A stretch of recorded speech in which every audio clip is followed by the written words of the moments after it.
All right, welcome back to the channel. So here we go again. Gary Russell Jr.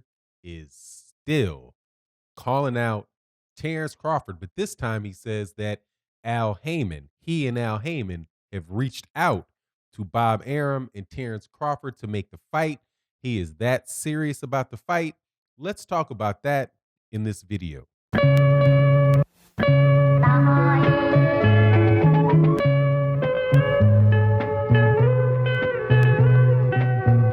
All right, welcome back. This has been a very fun conversation to have over the last few weeks. Gary Russell Jr., the WBC featherweight champion of the world, that's 126 pounds in boxing, says that he wants to F up the 147-pound champion, WBO champion, Terence Bud Crawford, a guy that I say is the #1 pound-for-pound fighter in all of boxing. So there's not a lot of people that are taking Gary Russell Jr. very seriously, and I think that is wrong. I don't think that that's fair. I think that is it's a bit of a not a bit of a double, it's a big double standard.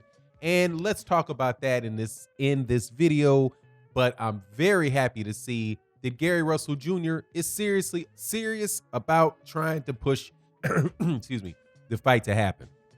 Now, why shouldn't the fight happen? Why are most people saying it shouldn't happen? Gary Russell Jr. is too small. Gary Russell Jr. has no chance to win the fight.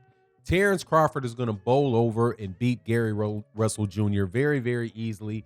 And so it's just a waste of time, right? That's the argument for why Gary Russell Jr. should not be able to fight Terence Crawford. And that's it. There's no other reason. It's not because Gary Russell Jr. is not a world champion. It's not as if he's not somebody that has been, that has all of the skills necessary to fight anybody he wants to fight. It's just because of the size.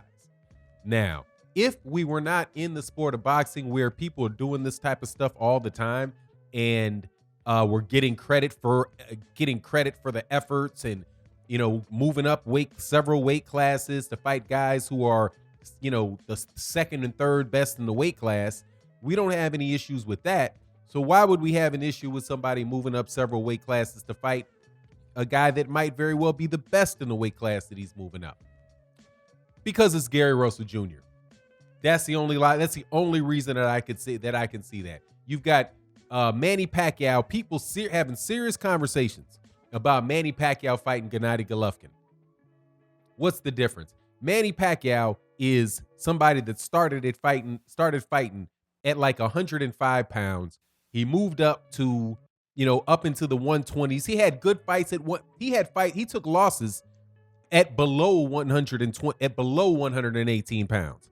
He took losses at 126, I believe it was at 126 and 130 pounds that he took losses. He took losses at 147. But for some reason, he has the opportunity to do that. But Gary Russell shouldn't be given the opportunity to try that because he lost to Vasily Lomachenko at 126 several years ago. Nah, man, there's no reason why he should not be able to make the fight. Now, Terence Crawford, there's reasons why Terence Crawford could say, nah, I don't want to fight him because I've got other things that I'm trying to do, other things that he's trying to accomplish at 147 pounds, like a fight with Manny Pacquiao, or a fight with Errol Spence Jr., or a fight with Sean Porter, or a fight with Kell Brook, right? I can see why Terence Crawford saying, look, I have these other fights that I'm going to make, which are bigger fights or more important fights for me personally, Terence Crawford, right? But it doesn't seem like those options are really jumping out for Terence Crawford. There's nobody over there at the PBC at 147 pounds he's about to fight. The last report was that Terence Crawford is either going to fight Manny Pacquiao, which is a pipe dream. So when you hear that, you can just set that down, right? Newspaper report comes out, or man, I guess I'm dating myself. A news article comes out, or a tweet comes out from Mike Coppinger or Mike Benson or somebody else that releases these breaking news tweets, often can come out and say Terence Crawford in the last stages of negotiations with Manny Pacquiao. As soon as you hear that, you should be like, well, yeah, it's going to fail at the last stage. It's not going to happen. If Manny Pacquiao had any intention on fighting Terence Crawford, at least this is my opinion, I'll be shocked if I'm wrong. If Manny Pacquiao was going to fight Terence Crawford, that fight would already happen. If Manny Pacquiao was going to fight Terence Crawford, that would have happened. That would have happened instead of Manny Pacquiao, Jeff Horn. But Manny Pacquiao, I don't think there's a lot of conversations about what was the reason that fight didn't happen. You know, Bob Arum says that he shut the fight down because he and another matchmaker knew what that fight was going to turn out to be, and that, you know, he didn't want to see Manny Pacquiao get beat that way, right? Before they said that Manny Pacquiao would turn down the fight because he was looking for too much money. Whatever the case, if that fight was going to happen, that fight would have happened with Terence when Manny Pacquiao was the top rank. I don't buy it.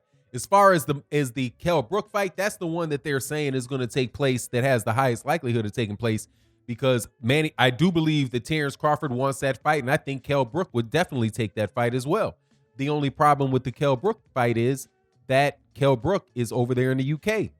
So there's going to be some type of travel issues. There might be some amount of quarantine depending on, you know, where the fight's going to take place. There's still those type of things up in the air. But like, don't get me wrong. I would take a Kell Brook fight versus Terence Crawford. I think that's a very, very good fight. But and I can understand why Terence Crawford would rather take the Kell Brook fight than a Gary Russell Jr. fight, especially if there's more money in the Kell Brook fight. But that doesn't say anything about whether or not Gary Russell Jr. is in the right place or in the right state of mind to try to demand these fights.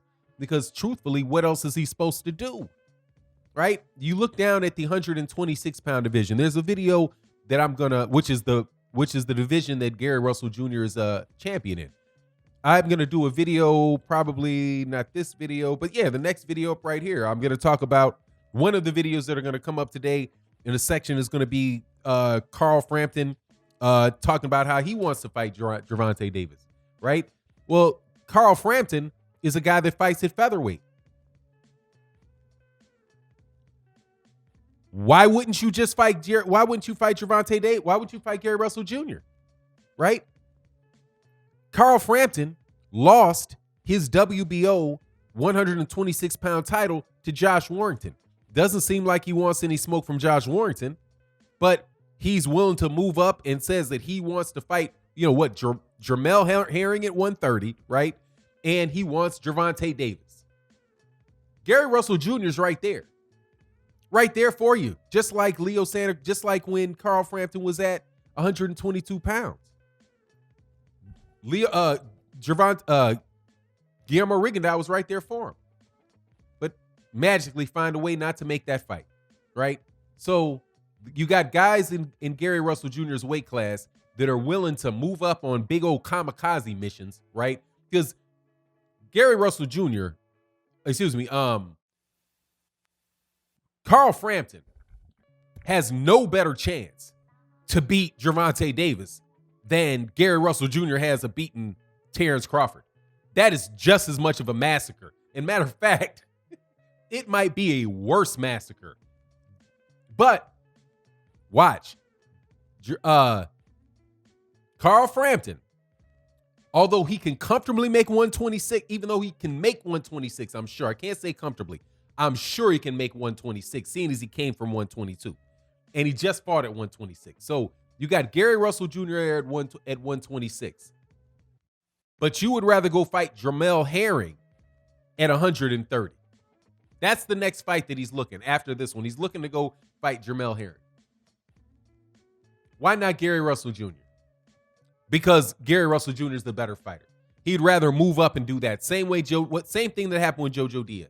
Jojo Diaz beat Tevin Farmer for the 130-pound IBF title after getting slapped around and completely dominated by Gary Russell Jr. the weight class before. But now Jojo Diaz is one of the men at 130 pounds. No, he's not. He's a dude that just got waxed by Gary Russell Jr., moved up and beat one of the better fighters at 130 pounds. Same thing that the rest of these dudes are doing. Same thing Leo Santa Cruz is doing. Same thing Carl Frampton is doing. Same thing Josh Warrington is going to try to do, right?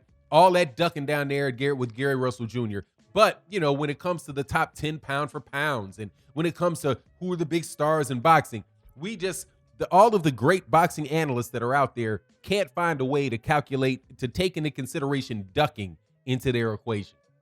I think maybe that they should. But anyway, that's why I say Gary Russell Jr., I hope Gary Russell Jr. gets to fight. Because other than that, he's just going to sit there at 126 pounds fighting once a year and hoping that, I'll fight once a year, keep myself fresh, get a paycheck. He's earning earning money, good money outside the sport of boxing. And eventually one of these dudes are going to sit there and come try to get this belt. No, Gary, they will not. In fact, what they'll do is the WBC will just invent a new belt for them to have right with you, right? So the next thing is, hey, let's just have somebody fight for the WBC franchise belt who's not a WBC champion. That's the next thing coming up from them clowns. Anyway, that's my take on the matter. You let me know what you think. And with that, I'm out. Peace.